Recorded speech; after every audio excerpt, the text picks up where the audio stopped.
I didn't care more than words can say, if I didn't care, would I feel this way? If this isn't love, then why do I thrill? And what makes my head go round and round while my heart stands still? If I didn't care, would it be the same? Would my every prayer begin and end with just your name? And would I be sure that this is love beyond compare? Would all this be true if I didn't care for you?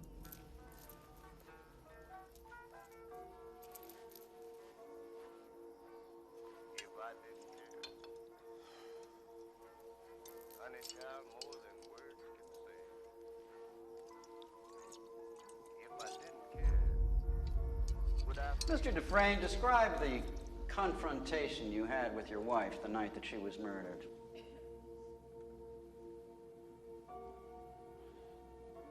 It was very bitter. She said she was glad I knew, that she hated all the sneaking around. And she said she wanted a divorce in Reno. What was your response? I told her I would not grant one. I'll see you in hell before I see you in Reno. Those were the words you used, Mr. Dufresne, according to the testimony of your neighbors. If they say so. I really don't remember. I was upset. What happened after you argued with your wife? She packed a bag. She packed a bag to go and stay with Mr. Quentin. Glenn Quentin, the golf pro at the Snowden Hills Country Club. The man you had recently discovered was your wife's lover. Did you follow her? Went to a few bars first.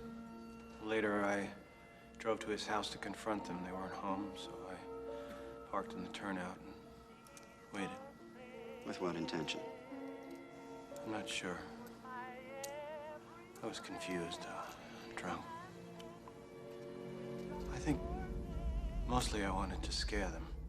When they arrived, you went up to the house and murdered them. No, I was sobering up. I got back in the car and I drove home to sleep it off.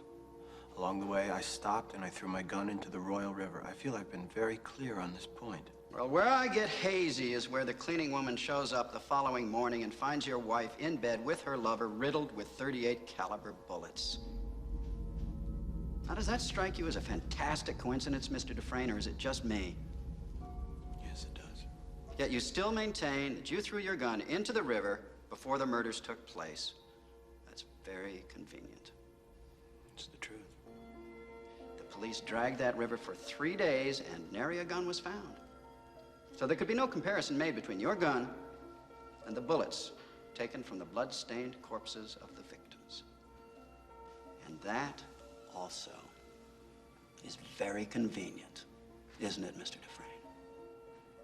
Since I am innocent of this crime, sir, I find it decidedly inconvenient that the gun was never found.